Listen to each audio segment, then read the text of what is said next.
باب نمبر 4 موسیقی سے محبت لیونگ دا میوزک ڈسکلیمر بحیثیت مسلمان ہم موسیقی کو جائز نہیں سمجھتے. کتاب اور مصنف کی ترجیحات اور کتاب کو منعن آپ کے سامنے رکھتے ہوئے اس کی دی ہوئی امثال کو آپ کے سامنے رکھ رہے ہیں. آپ صرف مثال اور نمایاں ہونے والے اہم نقطے کی طرف اپنی نظر مبذول رکھیں. میں سوچتا ہوں کہ میں نے خدا کی آواز تو کبھی نہیں سنی، لیکن میں شیطان کی آواز ضرور سن چکا ہوں. خوبصورت موسیقی سنتے ہوئے وہ آواز میرے کان میں یہ سرگوشی کرتی ہے، but all it does is go up and down. ایک موقع اور، another chance. میرے ذہن میں اکثر ایک سائنسی کہانی کا خیال چھا جاتا ہے. کہانی کچھ یوں ہے کہ خلا کی مختلف کہکشاؤں کے مابین ایک فیڈریشن قائم ہو چکی ہے. اس فیڈریشن کی توجہ خلا میں رونما ہونے والی ایک تبدیلی کی طرف مبذول ہو جاتی ہے، اور وہ یہ کہ کہکشاؤں کے سرے پر جو نظام شمسی واقع ہے، اس کے ایک سیارے یعنی زمین سے کوئی مادہ ایک مخصوص مقدار میں خلا میں پھینکا جا رہا ہے. فیڈریشن معاملے کی بہتر چھان بین کی غرض سے وہاں خود جانے کا فیصلہ کرتی ہے. لہٰذا وہ اپنے کچھ جاسوس زمین پر بھیج دیتی ہے تاکہ وہ بھیس بدل کر کچھ عرصہ زمین پر قیام کریں اور معاملے کی جاسوسی کر کے اس کی رپورٹ فیڈریشن کو بھیج دیں. ان نمائندوں نے جب زمین پر برپا جنگوں، تکلیفوں، نیوکلیائی ہتھیاروں، ہائیڈروجن بموں اور یکے بعد دیگرے ایسی کئی چیزوں کا مشاہدہ کیا تو انہیں اپنی رپورٹ تیار کرنے میں زیادہ وقت نہیں لگا.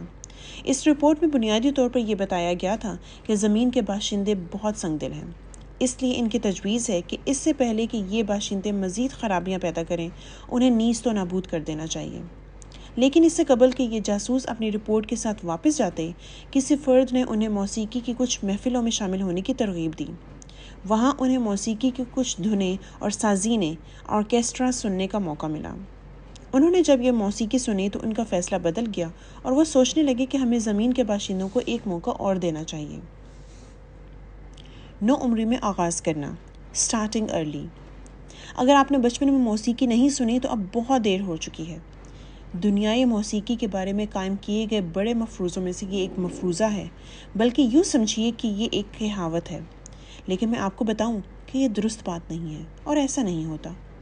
میری بڑی تمنا ہے کہ اس میدان میں کسی فرد سے ایک تفصیلی اور سنجیدہ نوعیت کی ریسرچ کرواؤں. دراصل میں یہ کام بذات خود کرنا چاہتا تھا، لیکن میری موجودہ اور مستقبل کی متوقع مصروفیات میری اس خواہش کے آڑے آ رہی ہیں. لیکن اس حوالے سے میں نے جتنی بھی عارضی نوعیت کی غیر رسمی تحقیق کی ہے، اس سے بھی یہی نتائج سامنے آئے ہیں کہ یہ محض ایک کہاوت ہے. ابھی زیادہ عرصہ نہیں گزرا کہ ایک مقامی خاتون سے میری اس بارے میں بات چیت ہوئی. یہ خاتون ایک پیشہ ور ساز نواز ہونے کے علاوہ سازینے کی کلاس کی منتظمہ بھی تھی. اس نے مجھے بتایا کہ غالباً 21 سال کی عمر میں جب اس نے ییل اسکول آف میوزک میں داخلہ لیا تو وہ صرف پیانو بجا سکتی تھی. کوئی دوسرا آلۂ موسیقی یعنی ساز بجانا یا سیکھنا یہاں سر انجام دی جانے والی سرگرمیوں کا ایک حصہ تھا. لہٰذا اس نے اپنے لیے وائلن منتخب کیا. موسیقی کے اس اسکول کو چھوڑنے سے پہلے وہ نیو ہیون سمفنی میں ایک مکمل پروفیشنل سازینہ یعنی آرکیسٹرا ہے، کافی اعلیٰ سطح کا وائلہ بجانے لگی تھیں. دوران گفتگو اس نے مجھے بتایا کہ ایسے وہ کئی افراد کو جانتی ہے جنہوں نے 20 سال کی عمر میں آلات موسیقی سیکھنا شروع کیے اور اب وہ پیشہ ورانہ سطح پر موسیقی کی دھنیں بجا لیتے ہیں. یہاں میری مراد وہ لوگ نہیں ہیں جو آمدنی کی غرض سے ساز بجانا سیکھتے ہیں، بلکہ وہ لوگ ہیں جو موسیقی کے حوالے سے اعلیٰ سطح کی صلاحیتوں کے مالک ہیں. تو اس طرح اب میرے پاس اس مفروضے پر شک نہ کرنے کی کوئی وجہ باقی نہیں رہ جاتی. میرے پاس ایسی کوئی دلیل نہیں ہے جو اس حقیقت کو اور اس خیال کو تقویت دے کہ ایک بالغ فرد کے لیے کسی خاص درجے تک ساز نوازی کی مہارت حاصل کرنا تو ممکن ہے، لیکن کوئی بالغ فرد ساز نوازی سیکھ کر اسی درجے کی مہارت حاصل کر لے، یہ ممکن نہیں. یہ ایک قطعی غیر معقول بات ہے اور اسے ہونا بھی چاہیے. اس میں کوئی شک نہیں ہے کہ جب کوئی فرد اعلیٰ درجے کی ساز نوازی کا مظاہرہ کرتا ہے تو در حقیقت وہ ہر بار اس ساز کو نئے سرے سے بجانا سیکھتا ہے.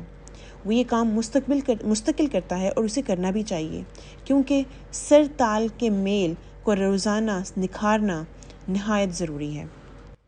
چوتارا ساز یعنی سیلو بجانے کے میرے اپنے تجربے نے مجھے قائل کر دیا ہے کہ اگر میں ساز سیکھنے پر اتنا وقت لگاؤں جتنا کہ سنجیدگی سے سیکھنے والا کوئی نوجوان ساز نواز لگاتا ہے تو میں بھی چوتارا ساز بجانے میں اعلیٰ درجے کی مہارت حاصل کر سکتا ہوں۔ میں نے 40 سال کی عمر میں یہ ساز بجانا شروع کیا اور 2-3 سال تک اسے بجاتا رہا۔ اس کے بعد 8 سال تک نہیں بجایا۔ آج سے 8 سال پہلے یعنی تقریباً 50 سال کی عمر میں نے اسے ایک بار پھر بجانا شروع کیا اور ابھی میں چوتارا بجانے میں مہارت حاصل کرنے سے کوسوں دور ہوں، لیکن میرے لیے اتنا کافی ہے کہ میں کافی بہتر درجے کا چوتارا ساز بجا لیتا ہوں اور یہ کوئی آسان کام نہیں ہے۔ موسیقی کے حوالے سے اپنے کیے جانے والے کام سے مجھے یقین ہو گیا ہے کہ اگر میں کسی ساز کو سیکھنے کے لیے مناسب وقت دیتا ہوں تو کوئی وجہ نہیں کہ میں اس ساز کو اتنا اچھا بجا سکوں جتنا میں چاہتا ہوں۔ یہاں اچھا بجانے سے میری مراد ہے کہ میں موسیقی کے عظیم دھنوں کو اچھی طرح بجا سکوں، لیکن ہفتے کو 80 گھنٹے اپنے کام میں مصروف رہنے کے باعث چوتارا ساز کو سیکھنے کے لیے اپنی مرضی کے مطابق وقت نہیں دے سکتا۔ اگر آپ نے موسیقی نو عمر میں نہیں سیکھی تو آپ کے لیے اس کو نہ سیکھنا ہی بہتر ہے۔ یہ مفروضہ خود آسودگی میں مبتلا کرنے والی کسی پیشین گوئی کی طرح اثر چھوڑتا ہے۔ نوجوان بچوں کو تخلیق موسیقی کی جس دنیا کے سامنا ہے، اسے دیکھ کر مجھے اسکول میں ہونے والے کھیل یاد آ جاتے ہیں، جہاں بہت سے بچوں کو کھیل سے نکال کر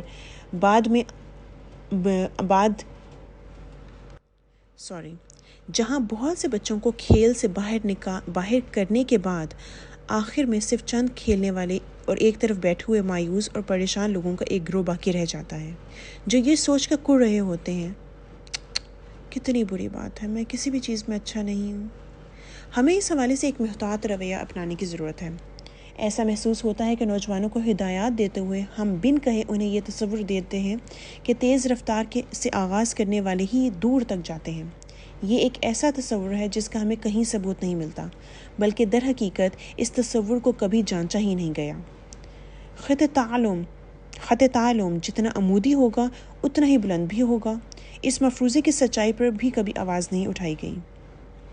اگر ہم اپنے کام کرنے کے انداز معمولی سے تبدیل کر لیں تو ہم ایسے کئی لوگ تلاش کر سکتے ہیں جن کا خط تعلم ابتدائی میں تو دھیرے دھیرے بڑھتا ہے لیکن بعد میں بہت بلند ہو جاتا ہے۔ مشق کا تصور آن پریکٹس۔ میرا خیال ہے کہ لفظ مشق کو لغت ہی سے باہر نکال دینا چاہیے۔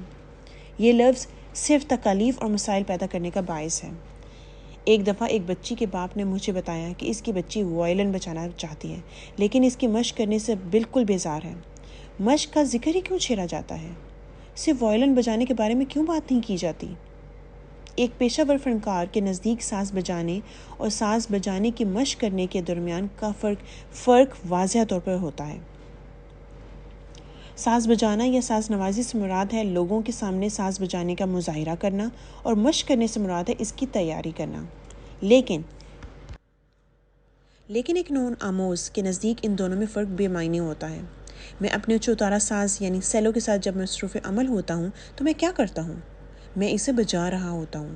میں ایسا بالکل نہیں کرتا کہ پہلے کچھ وقت اسے بجانے کی تیاری میں مصروف کروں اور بقیہ وقت اسے بجانے میں صرف کروں۔ ہاں، یہ ضرور ہوتا ہے کہ میں کچھ وقت اسکیل یا کوئی ایسی چیز بجاتا ہوں، لوگوں کے سامنے کوئی دھن پیش کرنی ہو تو کچھ دیر اس کا کوئی ٹکڑا بجا لیتا ہوں۔ کبھی موسیقی یعنی دھن پڑھنے میں کچھ وقت صرف کرتا ہوں اور کبھی فی البدیہہ کوئی دھن بجاتا ہوں۔ لیکن ان تمام کاموں کو سر انجام دیتے ہوئے میں اپنے ساز کے تاروں کو ہی تو چھیڑ رہا ہوتا ہوں، ساز ہی تو بجا رہا ہوتا ہوں۔ میرے موسیقی کے استاد نے میرے ساتھ سب سے بڑا کام یہ کیا کہ انہوں نے مجھے موسیقی کے سکھانے کے لیے موسیقی کی دھنیں بجوانے سے آغاز کیا، حالانکہ یہ کام میرے لیے بہت مشکل تھا۔ آج کل میری تفریح کا ذریعہ ایسی ایک شاہکار دھن ہے جو عام حالات میں کبھی نہیں بجا سکتا تھا، لیکن میں اس دھن کے کئی ٹکڑے بجا سکتا ہوں۔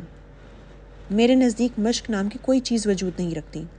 جب میں ساز بجاتا ہوں تو صرف ساز بجاتا ہوں، اس کے علاوہ میں کچھ نہیں کرتا۔ جب میں مشقوں کے نام پر کیے جانے والے جبر اور نومری میں سیکھنے کے آغاز کرنے جیسے مفروضے کے بارے میں سوچتا ہوں تو مجھے اپنی بھانجی یاد آ جاتی ہے، جس نے 9 سال کی عمر میں پیانو بجانا سیکھنا شروع کیا تھا۔ میری بہن نے اپنی بیٹی کو موسیقی کے اسباق دلوانے کے لیے پیسے بھی خرچ کیے، لیکن ان اسباق کی زبردستی مشق کروانے کے لیے کبھی کوشش نہیں کی تھی۔ میری بھانجی روزانہ غالباً آدھا گھنٹہ پیانو بجاتی تھی، تاہم کچھ دن اس نے زیادہ وقت بھی دیا اور کچھ وقت کم بھی لگایا۔ اگر کوئی ایسا طویل وقفہ آیا جس میں اس بچی نے پیانو بالکل نہیں بجایا، تو میری بہن نے زبردستی کے نام پر بس اتنا کام کیا کہ اس بچی سے گفتگو کی اور اسے بتایا کہ اگر وہ پیانو نہیں بجانا چاہتی تو پھر اسے یہ اسباق نہیں لینے چاہیے۔ اگر وہ اسباق لینا چاہتی ہے لیکن ان کے درمیان پیانو نہیں بجاتی تو پھر اسے ان اسباق سے کوئی فائدہ نہیں پہنچے گا، اور اس کا یہ عمل اس کے استاد کی حوصلہ شکنی کا باعث بنے گا۔ جب میری بھانجی ہائی اسکول میں آ گئی تو اس نے یہ اسباق لینے کا سلسلہ ختم کر دیا اور اسکول میں ہونے والی دیگر سرگرمیوں میں مصروف ہو گئی۔ اس دوران اس نے پیانو بجانے کا سلسلہ جستہ جاری رکھا۔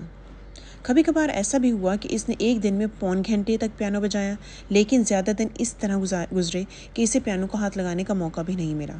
جب وہ کالج میں گئی تو اپنا پیانو ساتھ لے کر نہیں جا سکی اور 2-4 سال تک پیانو اس کی پہنچ سے بالکل دور رہا۔ بعد میں اسے کہیں سے ایک الیکٹرک پیانو مل گیا جو اس نے اپنے کمرے میں رکھ لیا۔ میرا خیال ہے کہ بلوغت کے تمام سالوں میں صرف چند سال ہی ایسے گزرے ہوں گے جب اس نے کسی دن 1 گھنٹے سے زیادہ پیانو بجایا ہو۔ مجھے شک ہے کہ ان سالوں میں پیانو پر لگائے جانے والے وقت کی اوسط زیادہ سے زیادہ آدھا گھنٹہ فی دن بنتی ہے۔ اس بچی نے جب بھی پیانو بجایا اپنے دل کی خواہش پر بجایا۔ فطرتاً سریلی اور موسیقی کے رسیا ہونے کے علاوہ وہ مزاجاً شدت پسند بھی تھی۔ ابھی تمام عوامل کی وجہ سے اس نے جب بھی پیانو بجایا انتہا درجے کی بھرپور توجہ اور ارتکاز کے ساتھ بجایا۔ کالج چھوڑنے کے کچھ عرصے بعد وہ سان فرانسسکو چلی گئی اور اب چند سالوں سے وہیں پر رہائش پذیر ہے۔ پچھلے سال جب میں اپنی بہن سے ملنے گیا تو تہوار کے موقع پر میری بھانجی بھی گھر آئی۔ تب میں نے اسے بغیر کسی تیاری کے براہمس اور ڈیبسی کو پڑھ کر سریلے اور معتبر انداز میں پیانو پر بجاتے ہوئے سنا۔ وہ ان دھنوں کے مشکل ترین ٹکڑے بجا رہی تھی، بلکہ در حقیقت ان دھنوں میں کچھ بھی آسان نہیں تھا۔ یہ جانتے ہوئے کہ اسے ماضی میں پیانو بجانے کا کتنا کم وقت ملا تھا، میں یہ دھن سن کر حیرت سے ساکت رہ گیا۔ ابھی حال ہی میں وہ ایک اچھی قسم کا پیانو خریدنے کے قابل ہوئی ہے اور اب وہ دن میں 3 گھنٹے یا اس سے زیادہ وقت کے لیے پیانو بجاتی ہے۔ آج کل وہ ایک خاص دھن کے ایک ٹکڑے پر کام کر رہی ہے۔ اگرچہ کہ میں نے اسے ابھی بجاتے ہوئے تو نہیں سنا، لیکن جتنا میں اسے جانتا ہوں اس کے مطابق میں کہہ سکتا ہوں کہ اگر اس نے خود اس کام کا عزم کیا ہے تو وہ یہ کام کر کے ہی دم لے گی۔ اگرچہ کہ وہ اس دوران دوسرے موسیقاروں کی دھنوں پر بھی کام کرے گی، لیکن اس کی توجہ سے اس کے کام میں کوئی رخنہ نہیں ڈالے گا۔ جب میں لوگوں کے سامنے اپنی بھانجی کا ذکر کرتا ہوں تو وہ اکثر میری توجہ اس پہلو کی طرف دلاتے ہیں کہ ایسے بچے جو کسی طور پر مشقیں کرنے پر آمادہ نہیں ہوتے، ان کی اکثریت اعلیٰ سطح کی کارکردگی کا مظاہرہ نہیں کر سکتی، یعنی اعلیٰ مقام پر نہیں پہنچ پاتی۔ اگر ان لوگوں کو کی یہ بات درست تسلیم کی جا سکتی ہے تو پھر یہ بات ان بچوں کے لیے بھی بجا طور پر کہی جا سکتی ہے جو بہت زیادہ مشقیں کرتے ہیں۔ یہ بات ہماری سنجیدہ توجہ کی متقاضی ہے، اور تمام موسیقار حضرات بھی اس سے بخوبی واقف ہیں کہ جن بچوں کو موسیقی کے میدان میں جبراً دھکیلا جاتا ہے، خواہ یہ جبر کسی بھی درجے کا ہو، موسیقی میں مہارت حاصل کرنے یا سیکھ جانے کے بعد بھی اس سے لطف نہیں اٹھا پاتے۔ میرے بہت سے دوستوں نے جو پیشے کے لحاظ سے موسیقار ہیں، حسرت بھرے لہجے میں اس تمنا کا اظہار کیا کہ کاش وہ بھی میری طرح موسیقی کی محبت میں مبتلا ہوتے۔ جاپان میں موسیقی کی پیشہ ورانہ تربیت اور تخلیق موسیقی کا کام جاری رکھنے والے چند بچوں کو چھوڑ کر سوزوکی وائلن پروگرام کے فی الواقع تمام طلبہ 14 سال کی عمر سے قبل موسیقی کو چھوڑ دیتے ہیں، حالانکہ ان میں سے زیادہ تر طلبہ 2 یا 3 سال کی عمر سے ہی موسیقی سیکھنے کا آغاز کر دیتے ہیں۔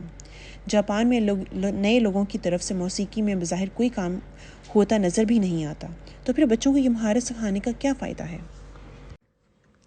سوزوکی جاپان میں کیے جانے والے ڈاکٹر سوزوکی کے کام کے بارے میں سب سے پہلے میں نے نیو یارک ٹائمز کے ایک آرٹیکل میں آج سے کئی سال قبل پڑھا تھا۔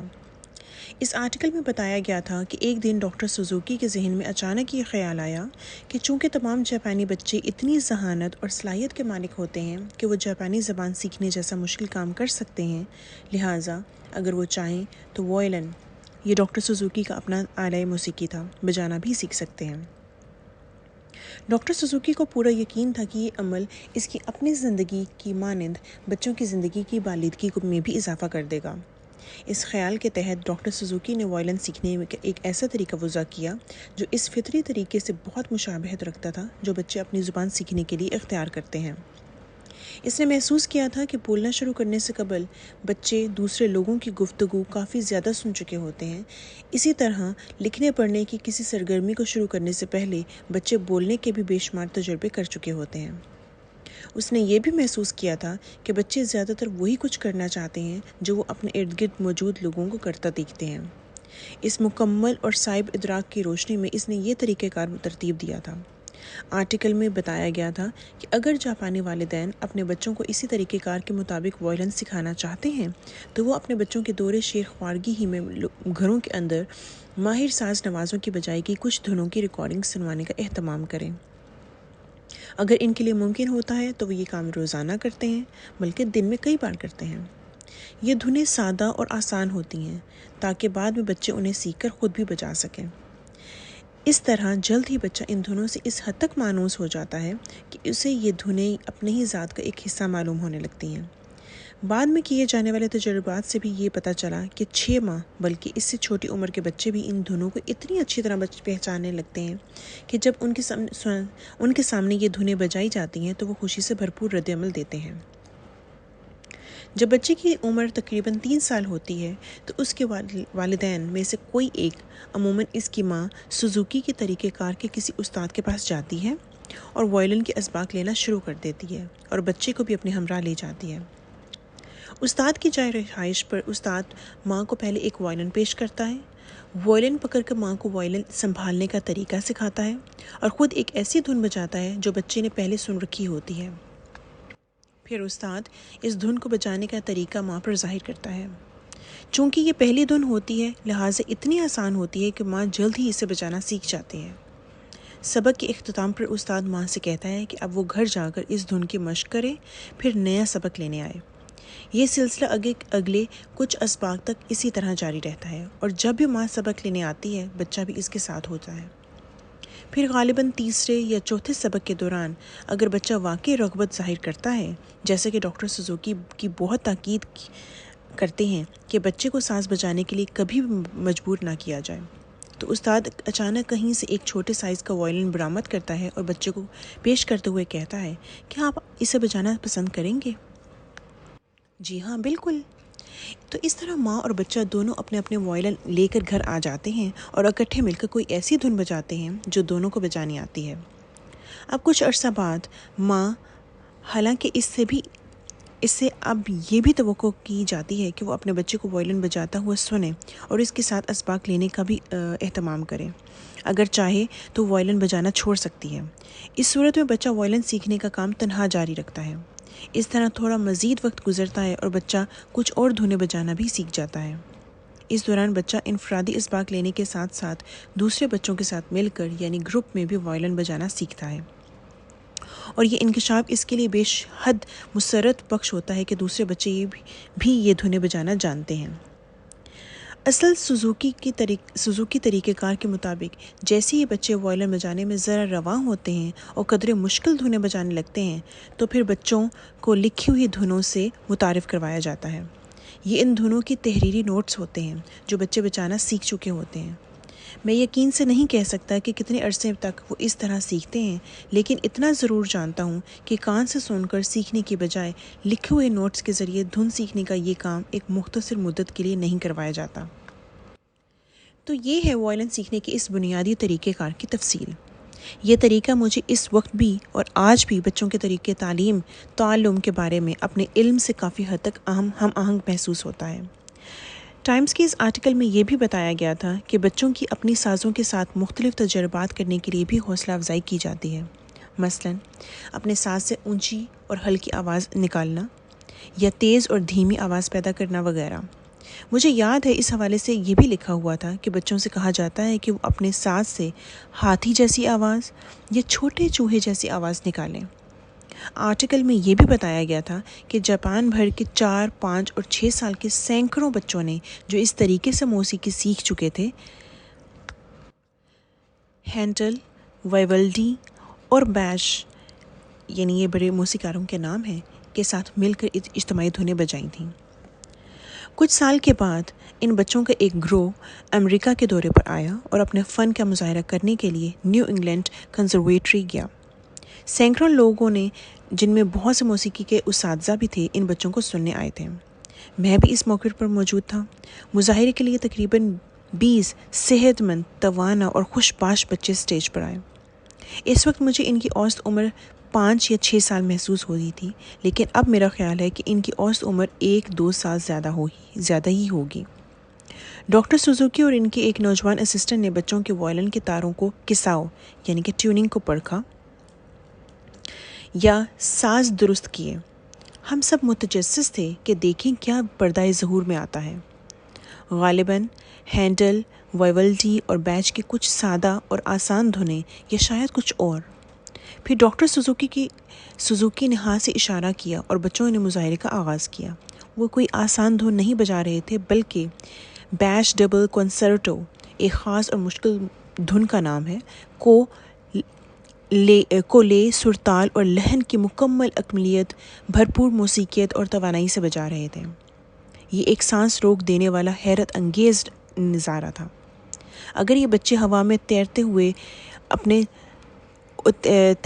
اوپر چھت سے بھی جا لگتے تو شاید میں اس سے زیادہ حیران نہ ہوتا۔ اپنی زندگی میں شاید ہی کبھی میں نے ایسی کوئی چیز دیکھی یا سنی تھی جو میرے خواب و خیال سے بھی بڑھ کر تھی۔ سوالات کے دور میں ڈاکٹر سوزوکی نے ہمیں بتایا اپنے نوجوان مترجم کے ذریعے کہ جن جاپانی بچوں کو ہم نے ابھی سنا ہے وہ صرف 2 لحاظ سے غیر معمولی بچے کہلائے جا سکتے ہیں۔ ان میں پہلی غیر معمولی بات یہ ہے کہ ان بچوں کے خاندان اس قابل تھے کہ ان بچوں کے امریکہ کے اس دورے کے اخراجات اٹھا سکیں، اور دوسری غیر معمولی بات یہ ہے کہ ان بچوں کی مائیں اس قابل تھیں کہ وہ ان کے ساتھ جا سکتی تھیں وائلن سیکھنے کے لیے، لیکن جاپان میں ان کے علاوہ بھی سینکڑوں بلکہ ہزاروں ایسے بچے نمایاں طور پر نظر آتے ہیں جو وائلن بجا سکتے ہیں۔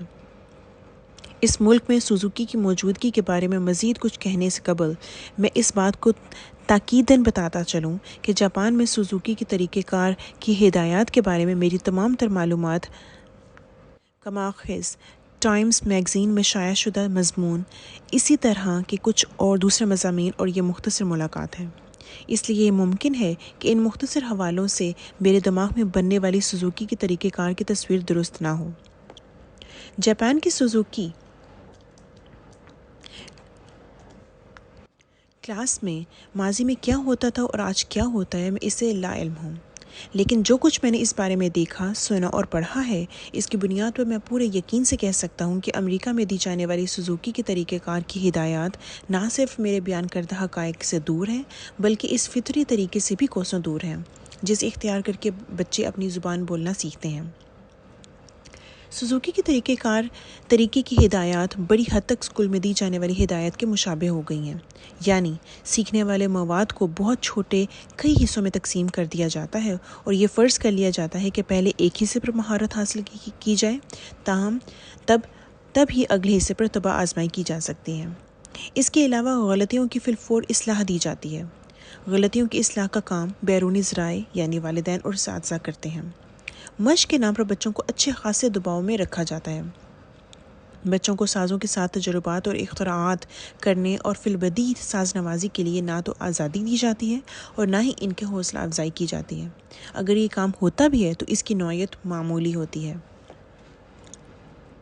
اس طرز عمل کے کچھ وجوہات کا تعلق غالباً امریکہ اور جاپان کے لوگوں کی خانگی زندگی اور طرز بود و باش میں موجود اختلافات میں تلاش کیا جا سکتا ہے۔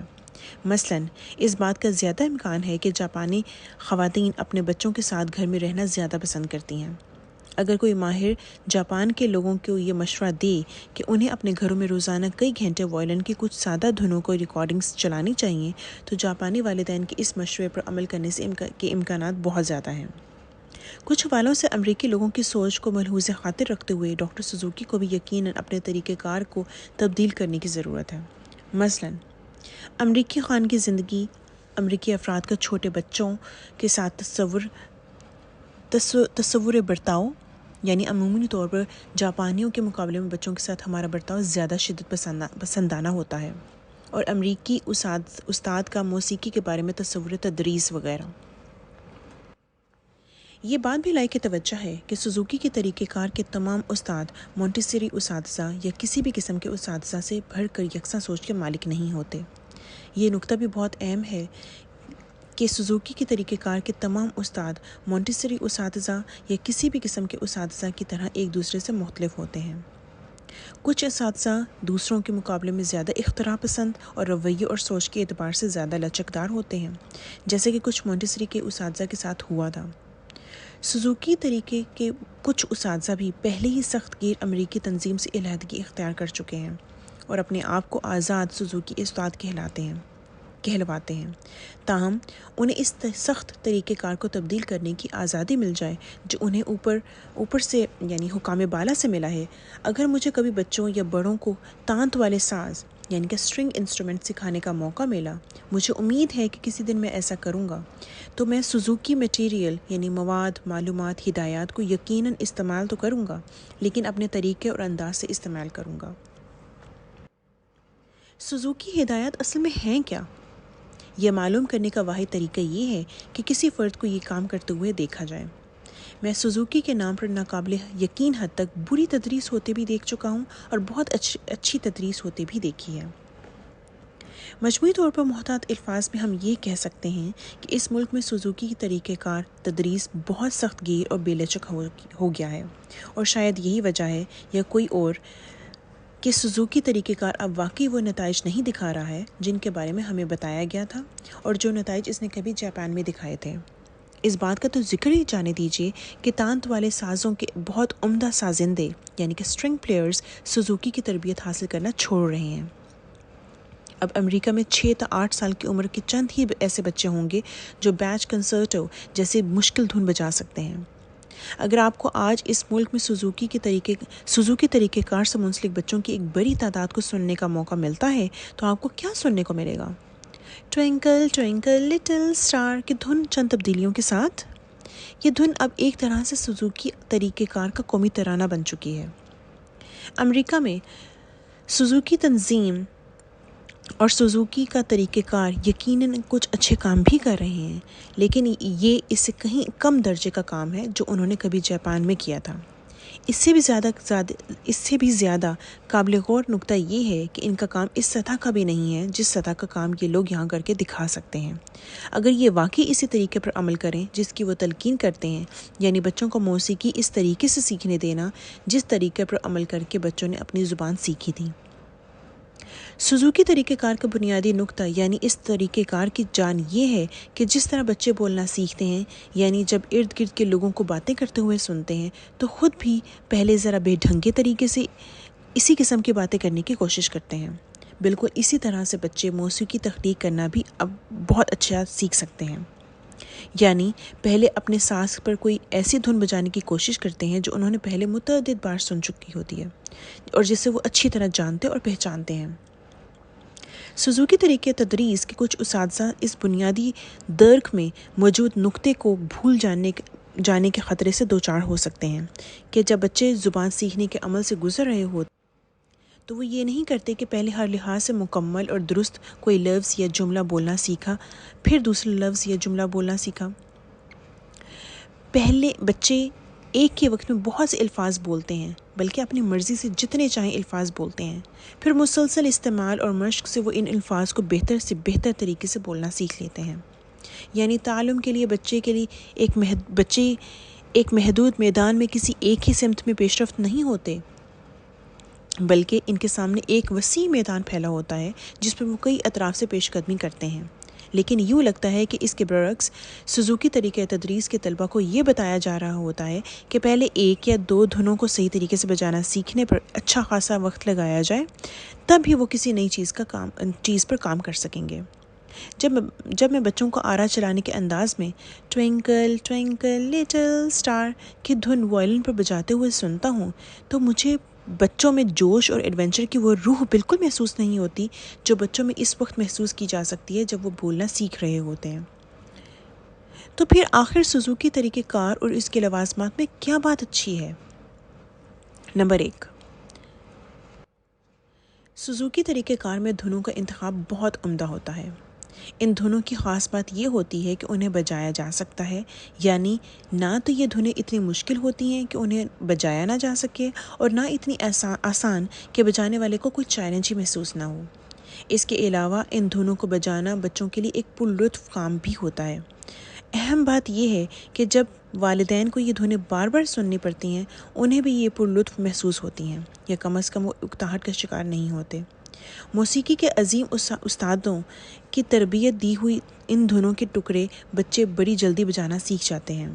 اس حوالے سے کچھ لوگوں کو اعتراض ہے، اور وہ یہ ہے کہ بچے جو ٹکڑے بجاتے ہیں وہ موسیقار کی اصل دھن نہیں ہوتی، بلکہ اس کی آسان شکل یعنی سمپلیفائڈ ورژن ہوتی ہے۔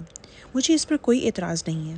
میں ایک ایسی بچی کو بڑی اچھی طرح جانتا ہوں جس نے بیچ کی ایک دھن کے آسان کردہ ٹکڑے پر کام کیا، اور اب اس سے آگے بڑھ کر اصل دھن کے بہت قریب پہنچ چکی ہے۔ اس طرح کرنے سے بچی کو کوئی مسئلہ نہیں ہوا، اور میرے خیال میں ہوگا بھی نہیں۔ وہ بچی صرف یہ سوچتی ہے کہ ایسی چیز جو اسے پہلے سے پسند تھی اب مزید دلچسپ ہو گئی ہے۔ دوسری چیز، اچھے موسیقاروں کی ان دھنوں کی ریکارڈنگز جو بچے بعد میں بجانا سیکھتے ہیں آسانی سے دستیاب ہو جاتی ہیں، اگرچہ کہ مجھے اس حوالے سے ایک شک ہے کہ والدین گھروں میں ان دھنوں کی طرح اس طرح متواتر نہیں سنتے یا سنواتے جیسے انہیں سنوانا چاہیے، لیکن پھر بھی ان ریکارڈنگز کی مدد سے آپ سوزوکی طریقے پر اس طرح عمل پیرا ہو سکتے ہیں جو اس طریقے کا خاصہ ہے۔ بالالفاظ دیگر، اس طرح آپ بچے کے لیے ممکن بنا دیتے ہیں کہ ان دھنوں کے بجانے سے پہلے وہ انہیں اتنا سن لے کہ انہیں اچھی طرح جان اور پہچان لے۔ اس طرح استاد اور والدین کو بچوں کی غلطیاں پکڑنے اور اصلاح کرنے کی ضرورت نہیں ہوتی۔ بچے اپنی غلطیوں کی خود ہی اصلاح کر لیتے ہیں، بالکل اس طرح جیسے جب بچہ بولنا سیکھتے ہیں تو اپنی غلطیوں کی اصلاح خود کر لیتے ہیں۔ ایک اور کام جو امریکہ میں سوزوکی طریقہ کار کے استاد عموماً کرتے ہیں اور جو غلط بھی ہو سکتا ہے، کہ وہ وائلن کے فنگر بورڈ پر ٹیپ کے چھوٹے چھوٹے ٹکڑے لگا دیتے ہیں تاکہ بچے یا ان کے والدین انہیں نظر میں رکھتے ہوئے بتا سکیں کہ انگلیوں کو کس مقام پر ہونا چاہیے۔ موسیقی میں یہ کام کرنا قطعی حماقت ہے، کیونکہ موسیقی میں ساز پر انگلیوں کا درست مقام پہچاننے کے لیے آنکھوں کا نہیں بلکہ کانوں کا حساس ہونا ضروری ہے۔ نمبر 3، سوزوکی طریقہ کار کے ذریعے بچوں کو موسیقی کی ایک بڑی کمیونٹی کا رکن بن جانے کا موقع مل جاتا ہے۔ اسکولوں کے برعکس، جہاں یکساں نصاب کے غلط دستور کو جاری رکھنے پر بڑے شد و مت سے کام کیا جاتا ہے، موسیقی اور اس جیسے دوسرے پرفارمنگ آرٹ میں یکساں نصاب کا اطلاق بڑی حد تک معقول نظر آتا ہے۔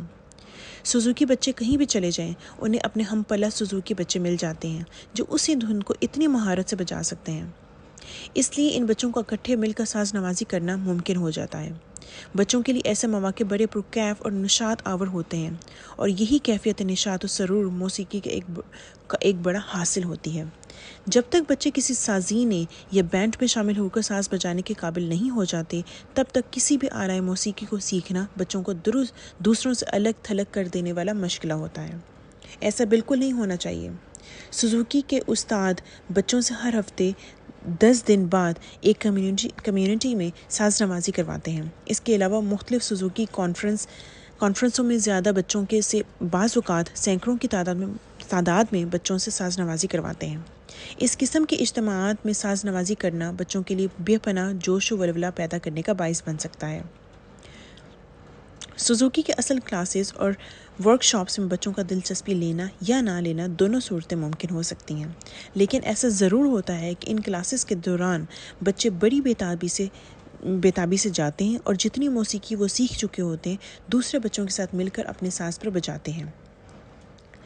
دو باصلاحیت بچوں کی ماں نے، جس کے بچے ایسی کئی اجتماعات میں شرکت کر چکے تھے، میرے سامنے ان خیالات کا اظہار کیا کہ ان اجتماعات میں سر انجام دیے جانے والا بہترین کام وہ ہے جو بغیر منصوبہ بندی کے غیر رسمی طریقے سے انجام دیا جاتا ہے، یعنی بچوں کا دوسرے بچوں کے ساتھ مل کر خود سے موسیقی تخلیق کرنا، دھن یا لے بنانا۔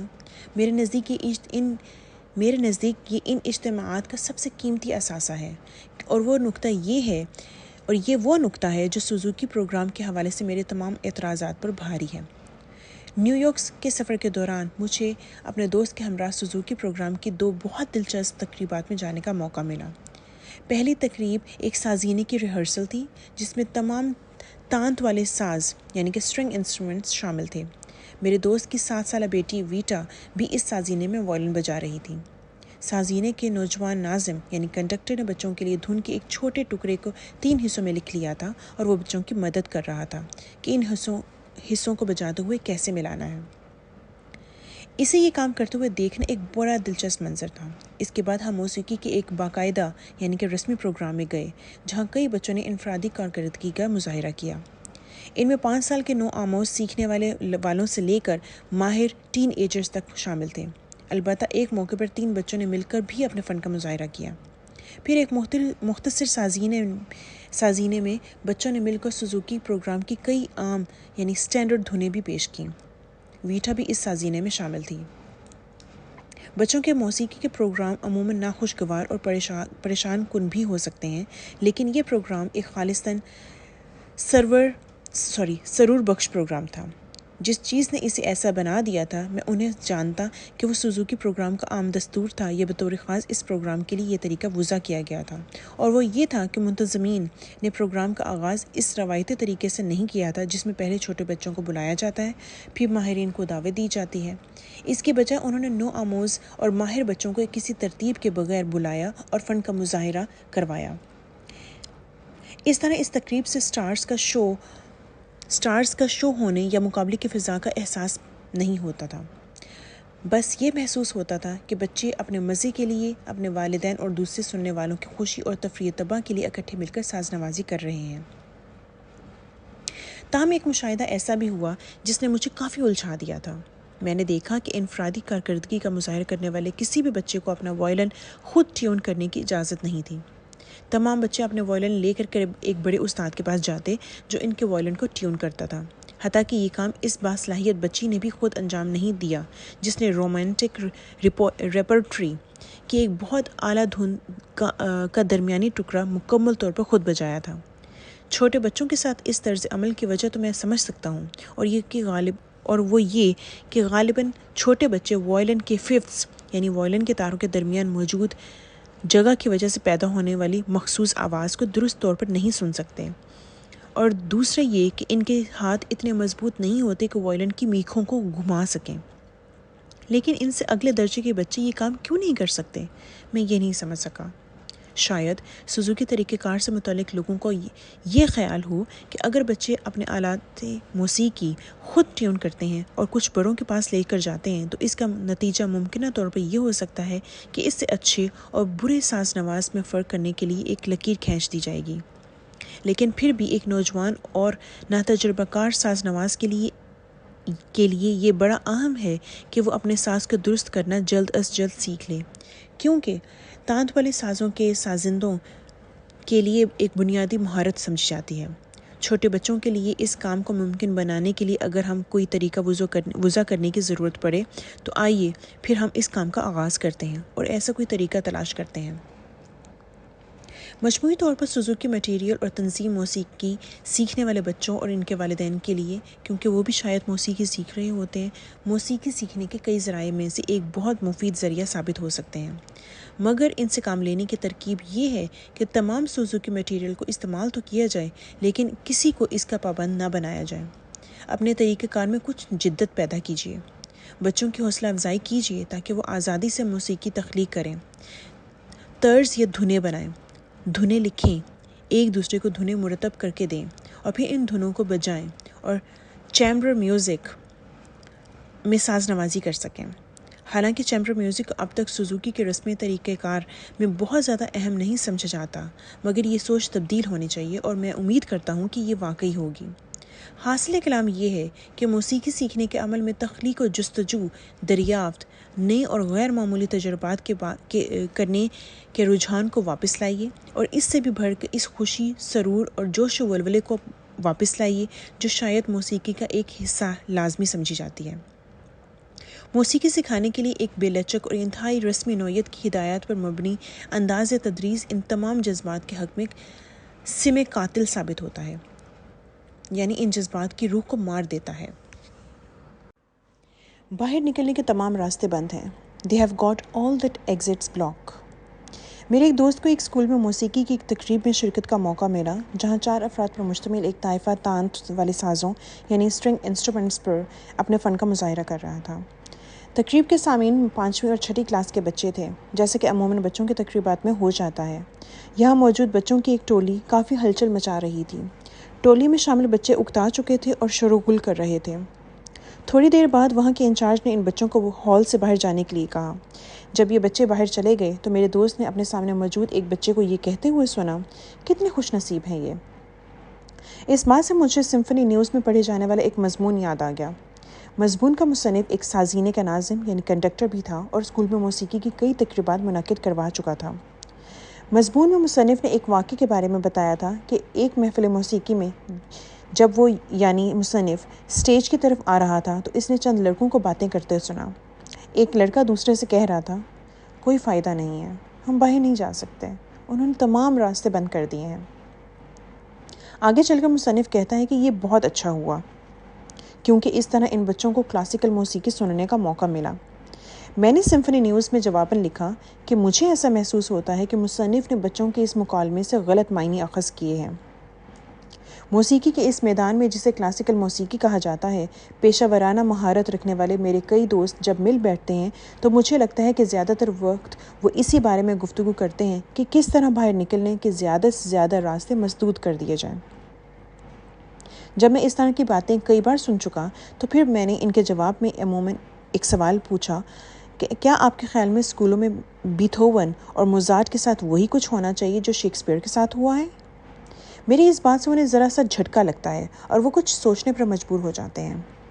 جن دنوں میں زیادہ سفر کرتا تھا تو مجھے انڈیانا پولیس میں بہت سے محافل موسیقی اور ریہرسل کے مواقع پر موسیقی سننے کا موقع ملا۔ ان تقریبات کا ناظم آئزلر سولومن ایک اعلیٰ پائے کا موسیقار تھا اور میرا بہت اچھا دوست بھی تھا۔ ایک شام تقریب کے وقفے کے دوران مجھے ایک شخص سے گفتگو کرنے کا موقع ملا جس سے میں پہلے بھی مل چکا تھا۔ یہ شخص موسیقی کا رسیہ تھا اور موسیقی کی تمام محفلوں میں بڑی باقاعدگی سے شرکت کرتا تھا۔ یہ معلوم ہونے پر کہ میں ایک استاد ہوں اور میں بہت سے بچوں کو جانتا ہوں، اس نے مجھے بتایا کہ اپنے بچوں کو موسیقی کی ان تقریبات کی طرف راغب کرنے کے لیے اس نے بہت جتن کیے ہیں، لیکن وہ اپنے بچوں کو ایک سمفنی تک سنوانے میں کامیاب نہیں ہو سکا۔ اس نے مجھے بتایا کہ اسے ایسا محسوس ہوتا ہے کہ اس کے بچوں کو اچھی موسیقی سے کوئی دلچسپی نہیں ہے۔ میں نے اس سے پوچھا، جب آپ سمفونی ٹیون اور ان تقاریب موسیقی یعنی کنسرٹس کا تذکرہ اپنے بچوں کے سامنے کرتے ہیں تو کیا محض اچھی موسیقی کے الفاظ استعمال کرتے ہیں؟ اس نے کہا، جی ہاں۔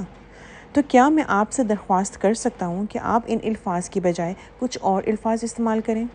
اس نے ایک لحظہ میری طرف دیکھا، زیر لب ہنسا اور بولا، میرا خیال ہے کہ جو آپ کہنا چاہتے ہیں میں اس کا مطلب سمجھ گیا ہوں۔ موسیقی سے وابستہ احساسات، فیلنگز ان میوزک۔ موسیقی سے متعلق ذخیرہ الفاظ میں سے ایک اور لفظ کو میں لغت سے باہر نکال دینا چاہتا ہوں اور وہ لفظ ہے فن یعنی تفریح۔ یہ لفظ ایک سطحی احساس کو ظاہر کرتا ہے، جیسا کہ اس جملے سے بھی بخوبی اندازہ ہو جاتا ہے جب ہم کہتے ہیں کہ تعلم سراسر تفریح کا باعث ہوتا ہے۔ اس سے یہ تاثر ملتا ہے کہ گویا ایک اسکیل ہے جس پر 1 سے 10 کے درجے یا -100 سے +100 کے درجے ظاہر کیے گئے ہیں۔ اسکیل کے -100 والے سرے پر لکھا ہے نو فن اور مثبت والے سرے پر لکھا ہوتا ہے فن۔ اس کے پیچھے یہ مفروضہ کار فرما ہے کہ ساز بجانے اور موسیقی سننے کے دوران ہمارے احساسات اس اسکیل پر فن یعنی تفریح اور نو فن یعنی عدم تفریح کے درمیان کہیں موجود ہوتے ہیں۔ اگر ہمارے محسوسات زیادہ تر نو فن پر ہیں تو پھر کبھی نہ کبھی ہمیں تھوڑی بہت تفریح کا بھی احساس ہو جائے گا۔ میں سمجھتا ہوں کہ موسیقی کو اس رخ سے دیکھنا انتہائی غلط ہے۔ چوتارا ساز یعنی سیلو بجاتے ہوئے میں اپنے محسوسات اور جذبات کو اسکیل پر فن اور نو فن کے درمیان کہیں نہیں پاتا۔ ساز بجاتے ہوئے میرے محسوسات کا دائرہ شدید محنت سے لے کر انتہائی انہماک تک، بے پناہ مایوسی اور بے کیفی سے لے کر انتہائی فرحت اور انبساط تک پھیلا ہوتا ہے۔ یہ محسوسات اتنے گہرے ہوتے ہیں کہ اس وقت شاید ہی کوئی ساز بجایا جا سکتا ہو۔ ان تمام محسوسات کو محض تفریح کا نام نہیں دیا جا سکتا۔ لفظ تفریح تو میری 5 سالہ دوست کے ان جذبات کی ترجمانی بھی نہیں کر سکتا جو وائلن یا پیانو بجاتے ہوئے اس پر وارد ہوتے ہیں اور جس کا میں اکثر مشاہدہ بھی کرتا ہوں۔ پچھلے سال کسی وقت اس بچی نے فیصلہ کیا کہ وہ وائلن بجائے گی۔ اس نے اپنے فیصلے سے اپنے والدین کو بھی مطلع کر دیا، چنانچہ اس کے والدین نے اسے ایک وائلن دے دیا۔ وہ ایک ایسی بچی تھی جو سیکھنے کے آغاز ہی سے ایک غیر معمولی پیانو نواز دکھائی دیتی تھی۔ جب وہ چھوٹی تھی تو اسٹار فش جیسے ننھے ہاتھوں سے پیانو پر کوئی دھن بجاتے ہوئے اسے دیکھنا ایک ایسا منظر تھا جس کا تصور بھی نہیں کیا جا سکتا۔ جب یہ بچی اپنے وجود کی پوری توانائی سے پیانو بجاتی ہے تو اس کے سروں کی اونچائی اور آواز پر تبصرہ کرنا کافی مشکل ہو جاتا ہے۔ یہ بچی اور اس کا باصلاحیت بھائی، جس کی عمر ابھی صرف 4 سال ہے، پیانو بجاتے ہوئے جوش اور جذبے کے جن مدارج سے گزرتے ہیں، اس کی شدت کے اظہار کے لیے انہیں الفاظ نہیں ملتے۔ یہ بچے جذبات کی جس سطح پر ہوتے ہیں، اسے محض فن یا نو فن کا نام نہیں دیا جا سکتا۔ ان اصطلاحات کے استعمال سے ہم موسیقی کو ایک حقیر اور بے لطف سا کام بنا دیتے ہیں۔ جدوجہد، ارتکاز، استقامت، عزم یا سروں کا ہم آہنگ ہونا، اور پھر حیرت اور شادمانی کے لمحات، یعنی واقعی جذبات کا بام عروج، یہ سب کسی اور دنیا کی باتیں ہیں۔